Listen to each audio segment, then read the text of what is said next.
Harry Brooks England के एक खिलाड़ी हैं जिन्होंने आईपीएल से इस बार अपने आप को पुल आउट किया है और ये पहली बार नहीं है, ये पिछले साल भी आईपीएल से पुल आउट कर चुके हैं। लेकिन चर्चाएं इस बार इसलिए अधिक हो रही है क्योंकि आईपीएल में एक नियम लाया गया है, जिस नियम के तहत अगर कोई खिलाड़ी बिना वैलिड रीजन के अगर पुल आउट कर जाता है तो उन्हें 2 साल की बैन झेलनी पड़ेगी। वो इस बार से लागू होने वाला है।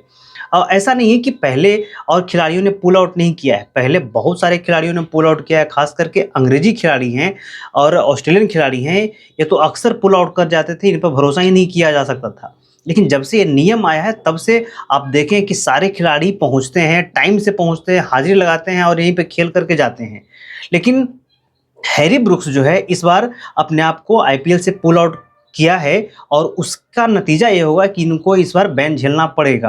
देखिए हैरी ब्रूक्स जो है उनको डीसी ने इस बार सवा 6 करोड़ में यानी कि 6.25 करोड़ में खरीदा था और मिडिल ऑर्डर में ये अच्छे बल्लेबाज हैं। लेकिन होता क्या है कि अगर कोई खिलाड़ी फ्रेंचाइजी छोड़कर चला जाता है तो फ्रेंचाइजी का भाई बैलेंस बिगड़ जाता है, उसका बैटिंग ऑर्डर पूरा हिल जाता है, उसका टीम खराब हो जाता है, उसकी स्ट्रेटजी खराब हो जाती है और उसके रिप्लेसमेंट के रूप में दूसरा खिलाड़ी को भी तो खोजना पड़ता है। तो डीसी के साथ वही हुआ है। इससे बचने के लिए पिछले साल ही सारे फ्रेंचाइजी मिल करके एक नियम बनाया था। उस नियम में कहा गया था कि अगर कोई खिलाड़ी बिना वैलिड रीजन के आईपीएल से पुल आउट करता है तो उसे 2 साल का बैन झेलना पड़ सकता है।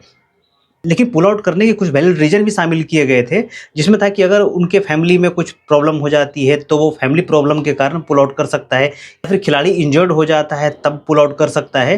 तो इन सब चीज़ों को अगर शामिल करके पुल आउट कर रहे हैं तो ये रीजन वैलिड है, तब बैन नहीं लगेगा।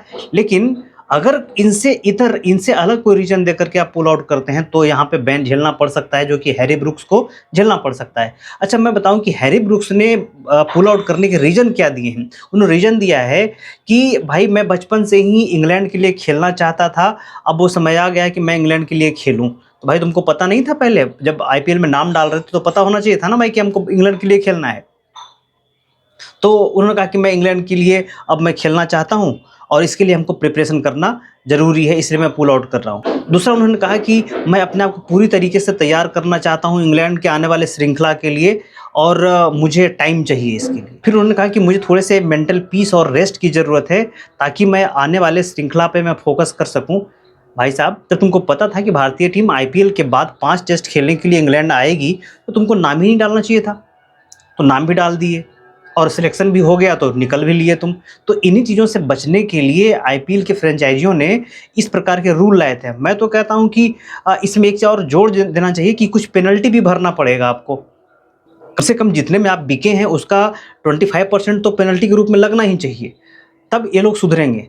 एक समय याद कीजिए कि जो अंग्रेज खिलाड़ी होते थे ना, वो कुछ समझते ही नहीं थे, जब मन में आया जब आ गए, जब मन में आया जब चले जाते थे। अब जब से ये रूल आ गया है तब से सारे खिलाड़ी आके हैं इंडिया में, मत्था टेकते हैं, इंडिया में रहते हैं, खेलते हैं और जाते हैं। किसी को कोई अब देखेंगे न मिचेल स्टार्क, न पैट कमिंस, न बेन स्टोक, कोई सब आता है, सब खेल के जाता है, नहीं तो वो नहीं शामिल ही नहीं होता है। ये बहुत बढ़िया जो है रूल है, खास करके विदेशी खिलाड़ियों के लिए। आप इस पे क्या सोच रहे हैं अपना कमेंट बॉक्स में ज़रूर लिखिएगा।